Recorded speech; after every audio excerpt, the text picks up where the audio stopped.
Well, hello, and welcome to the very first episode of Walking Stories, the California Walks podcast, where we share stories and discuss how we can create more livable communities across the state. Our goal is to share experiences from people and communities all over the world and use those stories as a jumping off point to inspire more complex thought and discussion about how our neighborhoods and communities are planned, designed, and built. My name is Kevin Shin, and I'm the co-executive director of California Walks.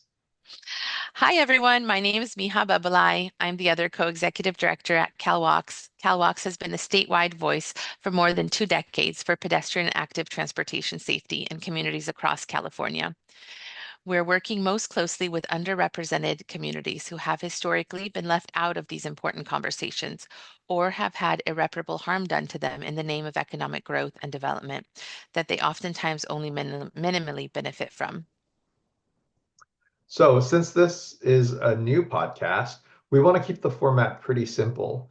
Each episode, we will pick a few stories and use them to talk about various topics related to urban planning, land use, infrastructure, active transportation, and more, all with a focus on having things be very people-centric and designing our communities to serve people rather than cars. Yeah, what we hope is that as you explore these stories, you get an opportunity to learn about the ways that you can change your community. Maybe you'll develop new ideas for programs or projects for your neighborhood, or discover new ways to make your own life more sustainable and more fun. No So worries. let's get rolling as we explore our very first story brought to you by my co-ED, Kevin. Thanks, Miha. So for this story, we have to jump back to the late 2000s when I was working in Washington, D.C. after finishing my MBA. I was living in Arlington, Virginia at the time and working at a company with an office on L Street right above a Potbelly sandwich shop, which, by the way, is still one of those places that I miss most about my time living on the East Coast. One chilly fall morning, I exited the Farragut North Metro station and proceeded to take my usual route to the office, which takes me across K Street. And for those of you who are not steeped in DC culture and who are not familiar with DC's geography, K Street is famed for the number of lobbying firms based on the mid-rise buildings that are kind of located all across the street. And it's built sort of as a main thoroughfare through the middle of the city. And it's a wide street flanked on either side by a service lane, separated by these narrow traffic islands that are intended to remove parking from the travel lanes as well as provide places for like deliveries to take place. So this design, unfortunately, means that pedestrians need to cross multiple lanes and more lanes in order to make it across the street. And sometimes those crossings end up getting broken across multiple light cycles because of having to sort of cross these multiple segments. So as I'm crossing the street to make the final blocks to my office, the light managing K Street traffic turns green, and the cars in the service lane start kind of edging forward, and I'm moving from the sidewalk into that service lane. And all of those cars are now suddenly blocked by the pedestrians crossing the street. Suddenly, there's this long, obnoxious honk from a car several cars back from the intersection.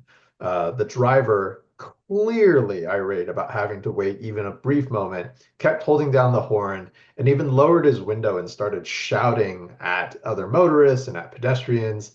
I'm now standing on that narrow island that sort of separates the vehicle travel lanes from that service lane, waiting with a crowd of people to make my way across K Street.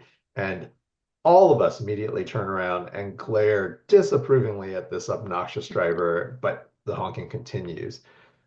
So, without warning, the driver's door of the car immediately in front of this guy opens up, and the car, this this car in front is this totally blacked out Mercedes Oh. S-Class. Uh, Total, the full works, dark tinted windows, large aftermarket wheels, lowered. It looks like it's a menacing car, and it's already, the Mercedes S-Class is already a really large car to begin with, but like it had modifications on it to make it look even more menacing.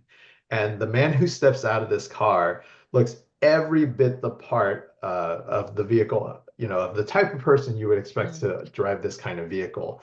Uh, Dreadlocks, baggy pants, big baggy clothes, lots of dark colors, um, gold chains, shiny jewelry everywhere. So this guy looks like he looks the part of what you would sort of stereotypically think of as a gang, like a gang member. The Mercedes driver reaches into his coat as he approaches this guy who's still honking at this point, and is still screaming at everyone. And I think everybody's thoughts, all of us standing on the island all saw this and are thinking to ourselves, oh shit, somebody is going to get shot here. Um, but to my surprise, and also everyone's surprise, the Mercedes driver fishes out on a chain hanging around his Wow. neck a police badge. Turns out it was a police officer working on some kind of a gang task force and was undercover. He approaches the obnoxious driver and literally just sticks his badge in the driver's face and tells him to stop. And at that point, the driver, realizing Oops. what he's done, exactly, oops is exactly it, stops honking. And the police officer then proceeds to give this guy a rather lengthy and rather expletive filled a rather expletive filled lecture about pedestrian safety and how it's everyone's responsibility to wait their turn. And if he ever hears about this guy harassing pedestrians crossing the street again, he was going to personally show up to arrest the man. So the crowd standing with me on the median, as well as the other pedestrians who were waiting on the sidewalk, everybody erupted into a round of applause as this officer then returned to his car and waited for the pedestrian traffic to clear before he proceeded on his way. So the obnoxious car driver then just sat in his car, kind of stunned by what just had happened, but also now trapped by a light that had changed and no longer allowing him to proceed forward. So everybody then, the lights change in favor of the pedestrians move on, and everybody moves on with their lives. Yeah, I would have cheered too. He definitely got what he deserved. He acted like a toddler and got the scolding he deserved. Hopefully the other motorists around him were paying attention to the interaction between him and the cop and learned something. Um, I wish I could say that were the case, but honestly, considering all the other run-ins I had while living in DC, I think motorists only got worse and not better, but hopefully at least this one guy learned enough of a lesson that he won't repeat that mistake again, right? yeah, yeah. No, it's interesting that in the story he's trapped because if you can imagine if he was the first car in line, how he would have acted, right? Right. I can't even Um, imagine. I could see him just being one of those people who just moving makes, up and pushing yeah, his way tries to through. push his way through the line of pedestrians. Absolutely. That Yeah. would have been awful. So Yeah, we honestly, oh, this has always been one of my favorite anecdotes because it is so rare that to see a member of the law enforcement community actually stand up for pedestrians. Having lived in DC, Boston, Long Beach, and many other places, I can honestly say that more often than not, my encounters with law enforcement as a pedestrian have primarily been negative. Usually, it is the police officers who are impatient and don't want to wait for pedestrians to safely cross the street, or who will, move their cars up to try and crowd the crosswalks as they're waiting to make a right turn on red. And I've, also seen, also been actually harassed as a pedestrian by motorists who refuse to yield the right of way to pedestrians, myself included, and had police tell me that there's nothing that they can do about those people, even if I have clear descriptions of the motorist, the vehicle, the license plate, whatever. Police often tell you that they can't do anything about those people because they weren't there to physically witness, to actually witness the incident happen. And it's really frustrating, right? As somebody whose life is potentially imminently in danger to be told, yeah, we really can't do anything about that is very frustrating. And in this day and age, when everybody's got a cell phone camera, everybody's able to record, I think we see more and more of these types of incidents get recorded and shared on the internet, and hopefully it's starting to influence and teach drivers to maybe be a little bit more patient, but at the same time, public shaming can only go so far. Yeah, it's interesting because we hear similar experiences across the state in our trainings and community work, just over and over again, pedestrians sharing that, they've experienced road rage from drivers. Drivers are confused about where they belong on the roadway. There's just a lot of education that's needed for motorists, whether they're law enforcement or just general public. They seem to have a short fuse when it comes to pedestrians and just a lack of understanding that they're sharing the space with other road users. Um, and at some point, they're going to be a pedestrian too. So there's this this difference in how they want to be treated when they're on the roadway, and then they get behind the car, and now all of a sudden they don't care. They're the motorist. They have the big, strong vehicle to to bully everyone with. Um, I think education is definitely key.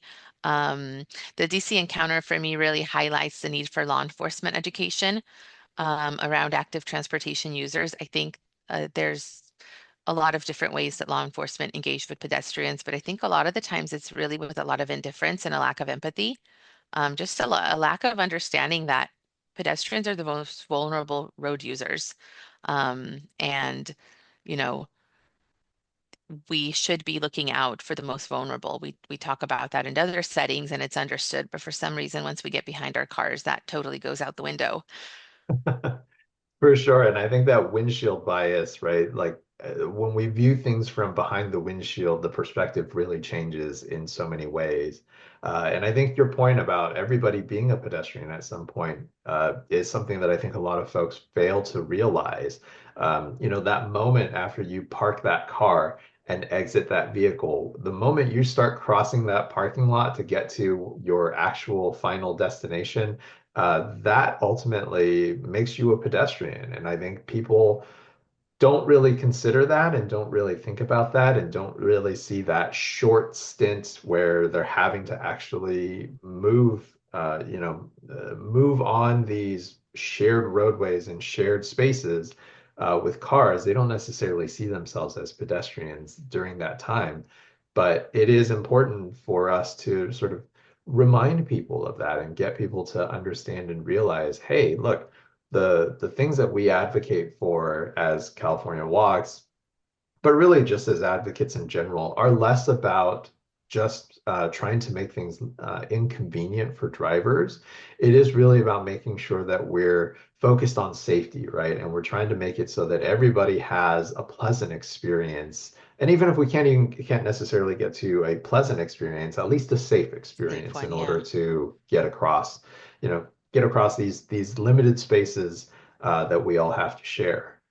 Um, so the other thing that I like about this particular story and is that when people who have the authority to put vulnerable road users first take that responsibility seriously, it's really tremendously helpful to pedestrians, and it also Mhm. encourages more people to feel comfortable with walking and biking, right? All too often, we hear stories about how single contact with law enforcement can escalate into arrest or even death for some folks. And most of those times, it's usually a person of color who is Yeah. impacted. It's also why so many organizations, including our own organization, supported AB 2147 a few years back, which decriminalized jaywalking as a way to help reduce points of friction between pedestrians in communities of color and law enforcement. Before it was signed into law by Governor Newsom, Black pedestrians were 4.5 times more likely to be stopped by police for jaywalking than white pedestrians. Yeah, that term is used so quickly and sometimes flippantly to blame the pedestrian without really understanding where the term comes from. But it's really rooted in the growing auto industry in the early 20th century that was trying to just force pedestrians out of the roadways, and trying to allocate that space essentially to cars, to the growing auto industry and increase in car ownership. Actually, there's comedian Adam Conover that has a fantastic video about this that lays out the details of the topic. We'll include it as a link in the description so you can take a look. It's definitely worth a watch. Absolutely. I love that video. It's one of my favorites because he does such a great job of melding the facts with Hmm. also just his style and the comedic style really makes the delivery of it an enjoyable watch. And he really does again, a fantastic job of making sure that the information is accurate and factual and does go into a lot of detail about how we sort of got to where we are. The other key thing that I hope folks take away from the story, and you mentioned this as well, Miha, is impatience. That impatience can really lead to poor choices. Hmm. The driver honking his horn in this story was probably just, some normal person sitting in traffic and frustrated by how congested the roads are. And for folks who haven't had the opportunity to visit DC and experience DC traffic during rush hour, I can absolutely guarantee you DC is one of the most awful places to be during rush hour because you've got this crush of not just cars going, into the city from Maryland and Virginia, but you also have folks who are commuting from quite a ways out. My first encounter and experience with super commuters, people who Hmm. are willing to commute um, more than 2 hours in order to get to a job. My first experience with that was with folks living in and around the DC area, which Hmm. absolutely is stunning to me. And I can't even, I can barely put up with being in traffic for, 15, 20 minutes. I can't imagine sitting in traffic for 2 hours Hmm. just to get into a job located in the city. But uh, anyways, the point being that this person chose the wrong day to let his frustrations get the better of him, and the end result was of him getting a visit from the police, and that's certainly for him a very fortunate outcome because there could have been all manners of even worse outcomes that could have happened from this. Uh, we talked about the possibility of if he had been at the front of the line, things that he might have done if to try and sort of force his way through pedestrians. I've seen the outcomes of that in traveling in other countries where pedestrians don't have the right of way, and Hmm. so it's when lights change at intersections, it's kind of a free for all, and that's it runs counter to a lot of what the reason we have all of these traffic laws and things set up, and the reason that we in the US give pedestrians the right of way is really to Yeah.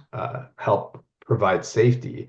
But even so, you see drivers who, when they get impatient, they start to do things that really defy logic. And our hope is that, folks listening to this, I hope you all take away from this as well that sometimes it doesn't pay to be impatient. And I know our lives are getting crazier and crazier, but if you can take the time to sort of make a few extra minutes on your trip so that you don't have to worry about being impatient, about being late, about, finding yourself in a situation where you're going to potentially cause harm to others, that really would go a long ways, I think, towards making our roads a little bit less contentious for everybody. Yeah, it's as a driver, one wrong choice can put your life at risk and the risk of others on the lives of others at risk on the road. So when we become entitled to access and space while we're behind the wheels or act out of character, just to gain a few seconds, right? Just to gain a few 100 feet, it's just really not worth it. I can think of so many different reasons why it's not worth it. And you mentioned obviously the safety factor is the main one, but like the wear and tear on your car, that's totally unnecessary. The pollution that you're putting out, just revving up and slowing and stopping. Um, the fact that you're working sometimes against a system that was built to help you. Like I have a colleague, I remember an experience here in downtown Sacramento that was going through downtown, and you know how downtowns are, the lights are pretty close together. And he was always trying to catch the green. So speeding up, slowing down because of the red light. And finally, we told him, they're timed so that if you go the speed limit, you'll pretty much get all the greens. And he was like, I didn't know that. I didn't know the lights are timed a certain way. I'm like, yeah, they're timed, for you to be able to pass at the speed limit in a steady motion, steady um, driving Steady speed. state of And flow, right? yeah, steady state of flow. And that impatience just causes us, mental health. Mental health affects our mental health, affects our environment, and affects the safety of others around us. One person that really modeled this like slow and steady driving for me was my dad. He's been a driver his whole life in Eastern Europe and here in the US. And he just never was bothered. People could honk at him. He just was not bothered. One time, as he's getting older, he was going too slow. He actually got a ticket. He's the only person I know who got a ticket for going too slow. Um, but growing up, seeing him drive and be unbothered, it really was a good example for me that, I'm responsible for myself and the people in the car and I'm, how I'm driving on the roadway, and what everybody else is doing around me is their business. I just need to keep going. Um, so I definitely am thankful for that. And what I've come to see is that a lot of drivers, especially in California, but also in urban areas, take on this identity of, I drive this way because I'm from here. I drive this way because I'm from DC. You wouldn't understand. You people from the Midwest or some, smaller town. People make excuses, saying, "Well, this is just how everybody drives." And I think we got to get away from that, taking on this identity that I can do that because I'm from this place or I'm in this geographic area. Because at the end of the day, it doesn't matter where you're from. It doesn't matter what Right. location you're at. Unsafe driving is just unsafe driving. Everyone's at risk. Yeah, absolutely. And honestly, I think the fact that we sort of have these identities that are so associated with where we live, and a part of that identity becomes how we use sort of the local transportation Hmm. network, right? People in New York always talk about how whether they're the bridge and tunnel crowd or Hmm. they take the subways and they actually use public transit. People in DC are very much the same, and DC is one of those places that's very unique because it's one of the few places where you literally see the very, the very wealthiest and also the very poorest people Hmm. intermingling in these public spaces using public transit on a very daily basis.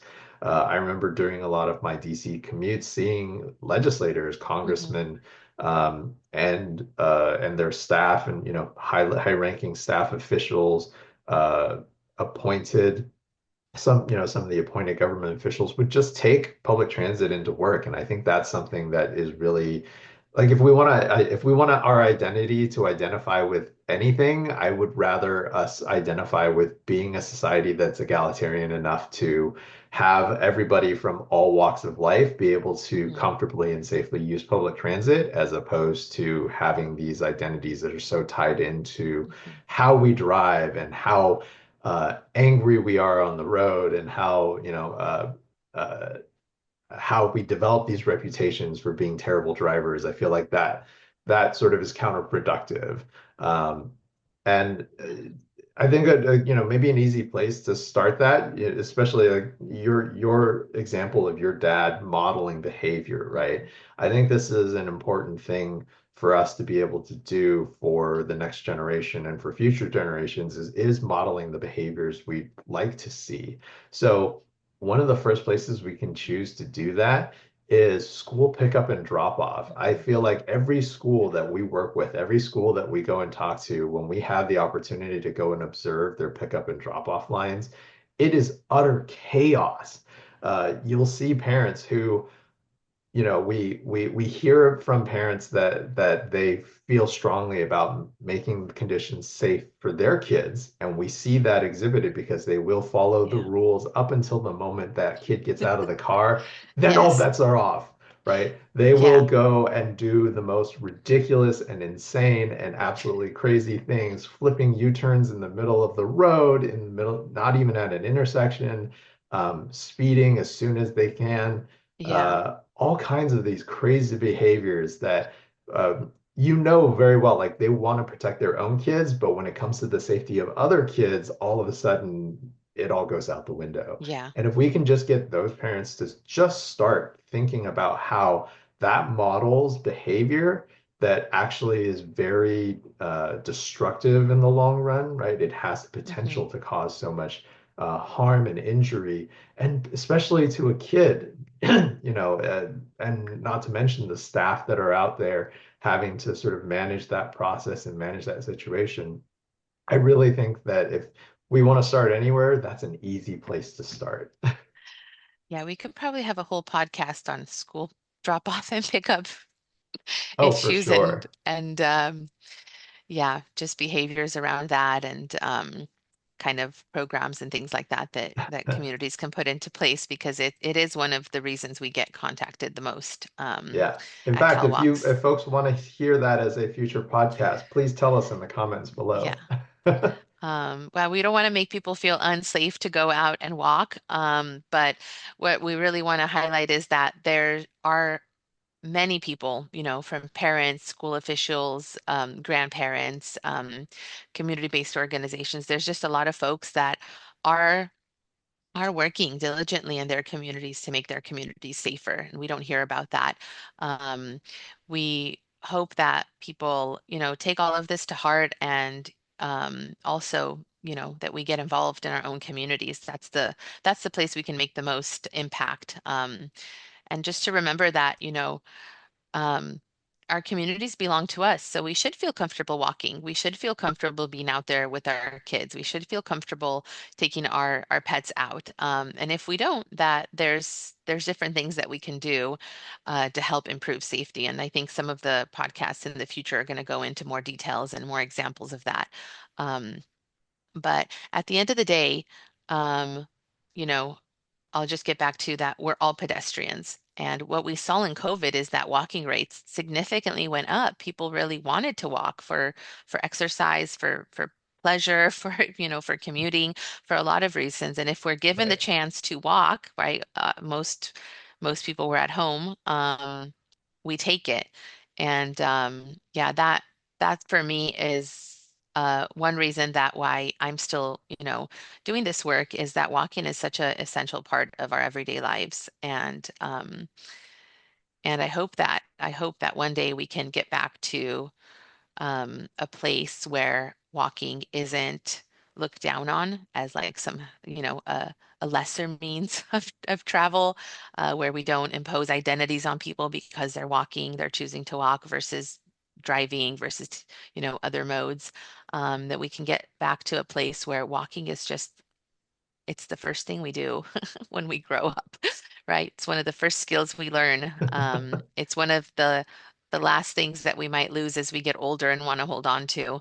It's just so essential, and our communities should support that. They should support us being able to get around from, 8 months to 80 plus years old.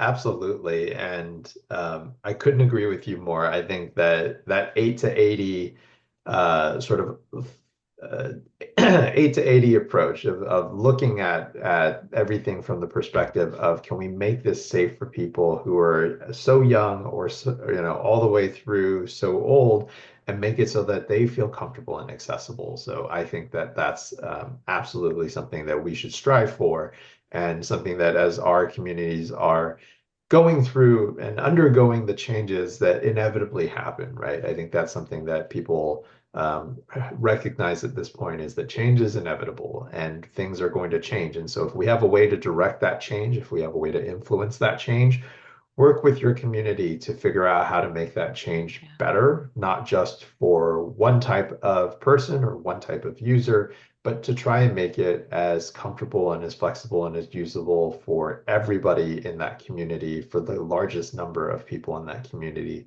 so that everybody has an opportunity to really live live the life that they deserve, to live a life with dignity. So, and if you're in the law enforcement community, I really hope that you'll take a moment to reflect on how you can do more to support vulnerable road users. I think oftentimes, as I said, my experiences in general when it comes to engaging with law enforcement around walking and biking both actually, have oftentimes been negative because in this day and age, most law enforcement that I encounter are driving. They're behind the wheel of a vehicle. They very rarely exit their vehicles except for engaging with, um, engaging with people that they are oftentimes uh, going to have a negative interaction with. And so it feels like, again, like particularly for law enforcement, that windshield bias is really a problem. And I would love to see more law enforcement officers spend more time actually walking around, talking to community members, really engaging with community, learning more about those communities so that they have an opportunity to understand and learn more about the community and the needs of the community. And ultimately, I hope that would actually make them better able to serve those communities that they're supposed to be there to serve.